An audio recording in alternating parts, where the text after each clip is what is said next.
susunod na programa ay rated PG. Ito ay nangangailangan ng patnubay at gabay ng magulang para sa mga batang manunood. Magiging malinaw na ang lahat kay Billy kung bakit pinagbawalan siya ng Tatay Leon niya na sabihin sa Nanay Christy niya na tita niya si Shaira dahil magkapatid sila ni Leon.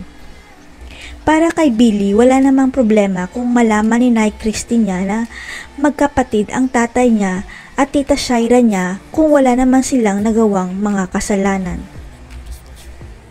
Kaya pala isipan noon kay Billy kung bakit pinagsabihan siya ng tatay niya na wag sasabihin sa Nanay Christy niya ang sekreto at mas mabuting wala siyang alam. Hanggang sa hindi sinasadyang marinig ni Billy ang tatay niya at si Shaira na nag-uusap at hindi siya makapaniwala sa narinig niya na si tita Shaira niya ang nagpadukot sa Nanay Christy niya.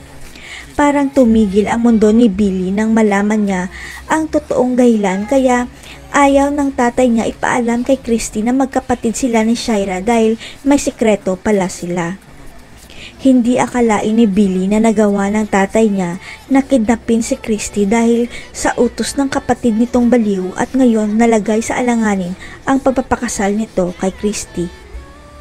Sapagkat tinatakot ni Shaira si Leon na isisiwalat niya ang sikreto nila sa oras na may gagawin sa kanyang masama si Leon kaya hindi makaganti si Leon kay Shaira.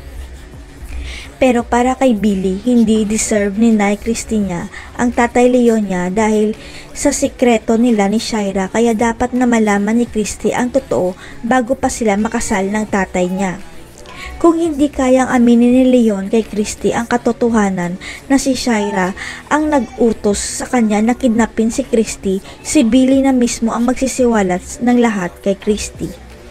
Kaya isang araw bago ang kasal ng tatay ni Billy, makikipagkita siya sa Nanay Christy niya at sasabihin nitong si tita Shaira pala ang nag-utos kay tatay na ipakidnap kayo, Nay. Hindi na kaya matutuloy ang kasal ni Leon dahil aatras na si Christy sa kasal. Ipapatumba kaya ni Shaira ang pamangkin niya dahil alam na nito ang sikreto niya. Abangan.